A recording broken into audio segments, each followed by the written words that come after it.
Hey, Nick and Sean podcast. Nick and This Sean is Sean, podcast. This is Nick. and today I guess I'm going to talk about Push because it's a movie that I enjoy it. Seen it over 6 times at least.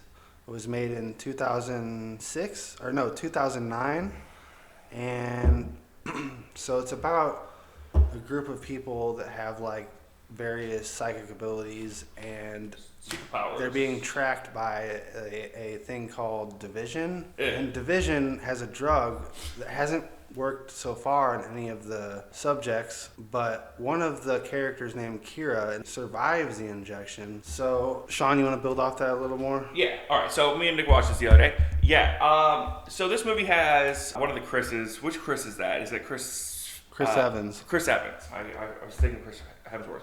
Has Chris Evans. Dakota I really Fanning. like Chris Evans' character because he has the same name as me, Nick. Is that why you like this movie, Nick? No, that's actually, I actually thought someone might think that, but that's actually not even a thing. I think that is a thing. Well, let's bring the dolphin in the room is. This movie is almost exactly the same, structure-wise, as another movie called Jumper. Now, if you've never seen Jumper, it has Anakin Skywalker. I can't remember his name right now. I can't either. But as far as those movies go, structurally, they're basically the same. This movie just has a lot of nonsense behind it. Now, Nick loves this movie. I had less fun watching this movie than I think Nick did. Because the whole time I'm just like, this is kind of just Jumper, which I liked Jumper. I think both movies suffer from the same problems of trying to create a superhero universe out of nothing. Or, I don't know if this one probably came from like a young adult novel or something like that. But this one is so convoluted with its different powers and abilities. Nick, do you remember all the different powers and abilities? I was actually just going to bring that up because that was like at the beginning of the movie. So there's sniffers, and those people can like tell where people are, basically locate people. And there's watchers, they can see the future. There's movers, they have telekinesis, they can move objects with their mind. And there's screamers, they can scream like so loud and high pitched that it like will just like burst your eardrums and like make your heart explode or whatever, you know. Right. So, Yeah. Basically, like just supersonic screamers. yeah. And there's a couple more. There's a Stitch, which is someone that heals someone. You. Oh my god, I can't remember. Like as you're describing them, I'm like, There's, oh yeah, those. There's the guy that can remove memories. I can't remember what that was. So my issue with this movie is it's called Pusher, right? And Chris Evans is the main character, but he's not a pusher. Even though he has the ability to literally move objects with his mind. That's what I would. Wait, what? He's a mover, No. not a pusher. There's no pusher in the movie. Like, pusher's Yes. not a thing. Pushers are the ones who can push the thought into your head. That's what the main Oh, girl Kira is a a pusher. Okay. And it's called Push. Right. But that's not what I would have called that particular psychic ability. I would have called that one, I don't know, mind manipulation. The movers should be pushers, in my opinion. It doesn't make sense, but okay. That's how they wrote it. That's how it's going to be. So, Chris Evans and Dakota Fanning. How does Dakota Fanning shows up? And she's like... Dakota Fanning just like randomly knocks on Nick's door, and she comes in and she eats a piece of chicken because she knew it was in the fridge because she can like visualize the future and see things and shit. So... But she has to draw pictures. Well, sometimes I guess that doesn't make sense because if if she sees the future and Yeah, she has to visualize it. she doesn't somehow. have X-ray vision. Yeah, and she didn't mean? draw a picture of chicken, did she? Oh wait, she she did. fished his memories when he put the piece of chicken in the fridge. I think. I gotcha. Yeah. So they like kind of read. She not only can see the future, but she can see the future of people. No, she can't see the future, but she can see the future of people as long as she like gets into their heads. It's very silly. That's Kira. Kira Oh, is the one God, whose you're right. pupils dilate and Yes. Yeah. So no, she can push. So the pushers can put memories into your head. They can be like, "You ate bacon," and you'd be like, "Man, I really liked yeah, that's that a bacon." pusher. And Dakota Fanning's character is like you're gonna die in 7 days because you ate bacon. But I can only tell that about you because you decided to eat the bacon. If she has to know. It's kind of like she knows the future, but she also knows she can change the outcome of it, basically. But at the Right. end, she gets kind of scared because There's another. the lollipop girl wants to kill her and all that. Yeah, so there's this Asian gang. They're like Yakuzas, because of course they have to be. If you're Asian and in a gang, you're a Yakuza. So they're a bunch. They all have powers. They're screamers mostly, but they have a little psychic girl too. I say she's a little psychic girl. She's like a 30-year-old woman. And so Dakota Fanning is basically rivals with this girl, and they're both trying to find a briefcase. They try to find a briefcase in the movie. So I guess the With $1 million? briefcase has the antidote to the drug that they gave Kira, and Yeah. So, but they don't know that. They think that there's like $1 million in the briefcase. It's our heroes. no, because she didn't. I don't think Cassie saw it until the end when they needed to go find the. Right, but that's how she convinces Chris Evans to join her. Is she's like, "Hey, there's a briefcase. It has money in it. I've seen it. Let's go get it, or else we're gonna die." You're right. And so they go on this adventure, and it's not as cute as I think the movie thinks it is to have Dakota Fanning. And I like Chris Evans. I think he's a lot of fun. I even like him in the terrible, Fantastic Four So movies. I think this will be better for you to explain. So they show that Nick, when he's a kid, his dad tells him that some girl's going to give him a flower someday, and this happens I later forgot on. about that part. Yeah, and that I don't know, it strengthens their bond Yeah. even more. So Chris Evans, we find out Chris Evans knows the girl. We see the girl get the drug administered to her at the beginning of the movie. And then she freaks out and she causes some shit to happen and she runs away. And they're like, oh, we got to get this girl back. She's the only one who survived the injection. We don't know that Chris Evans and this girl have a relationship. What's her name? Kira? So Kira is the one who gets the drug. She runs away. We don't know Chris Evans and Kira have any kind of connection until they finally meet 2/3 of the way into the movie. We find out they're lovers. Here's the thing, Nick. I want to talk about this, and we're jumping all around. So if you haven't seen this movie, you go watch it, because then you're not going to know what the hell we're talking about. It's called Push. Anyway, so here's what I don't understand. They gave her the drug to make her the most powerful mutant whatever. They're not mutants, because they can't use mutants, because it's owned by Marvel. To make her the most powerful superhero whatever that there's ever been, but she in no point in this movie ever displays that her abilities are better than the average person with her abilities. In fact, that was in the back of my mind the first time I watched it. There is another, the bad guy character. There's a couple of red herring bad guys in this movie that get killed off right away. But the main bad guy character, I can't remember his name. Was his name Jaman Hansu? Henry Carver. So Henry Carver is... No. Jaman Hansu, if I'm saying Oh, that okay. right. How do He you... plays Henry Carver, the Yes. agent. Henry Carver, yeah. I'm just going to call him Henry, because I can't pronounce Jaman very well. Although I've seen him in a lot of things. He's a great actor. He's the main bad guy. I think I actually liked his performance above everybody else's performance in this movie, because he just does... Even though he was on the bad side, I liked his character. Yeah, yeah.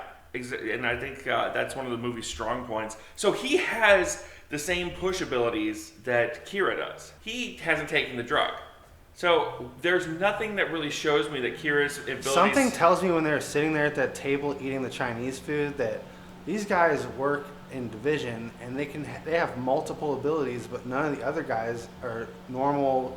The people have the multiple abilities. And again, Kira's supposed to have enhanced abilities. But there's nothing through the movie that shows that her abilities are any stronger than his. No, that was in the back of my mind. So why? So the whole subplot of this movie doesn't make sense. In the end, she kills him, right? While he's sleeping, though.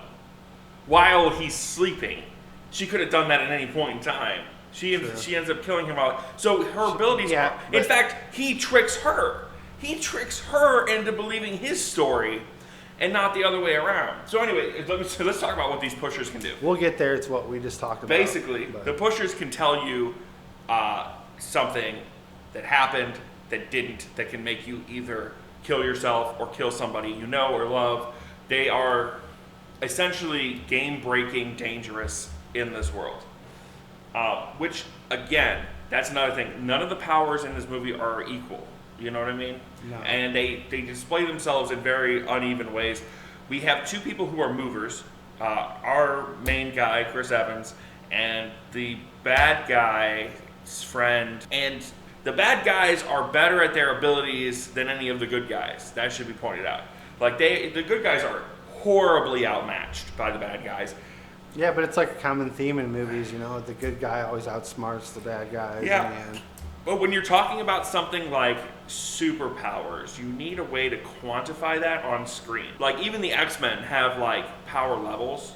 Like, some X-Men are level 1 through 5. That's funny. I just thought how Batman has no powers, but he's like a superhero. You just thought of that? Yeah. It just came to you? It just came to me. Just came to you.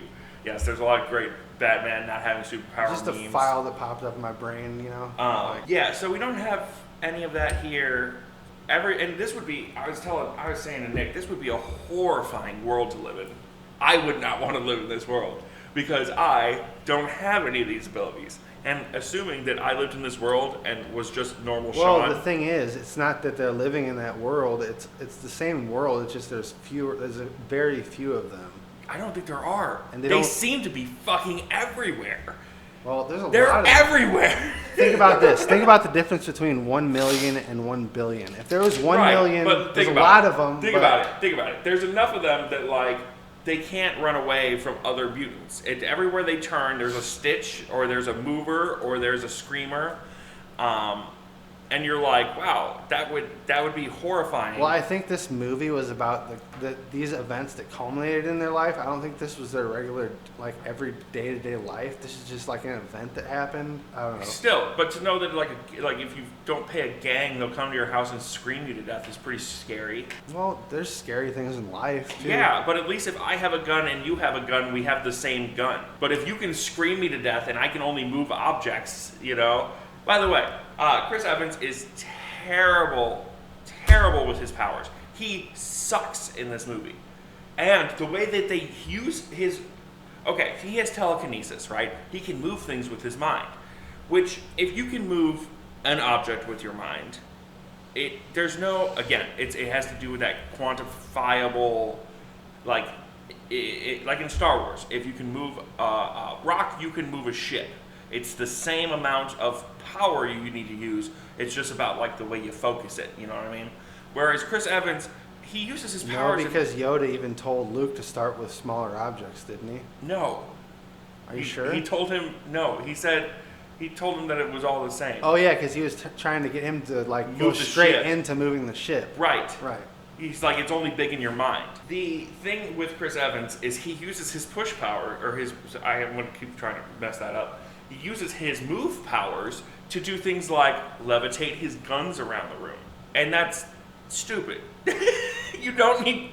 Yeah, it makes it more difficult to use the gun if it's flying around your head because you can't properly aim it. Well, he's just... I guess the whole thing they're trying to say is he's learning his powers, but he's had his powers since he was... His whole life. His whole life. His whole life.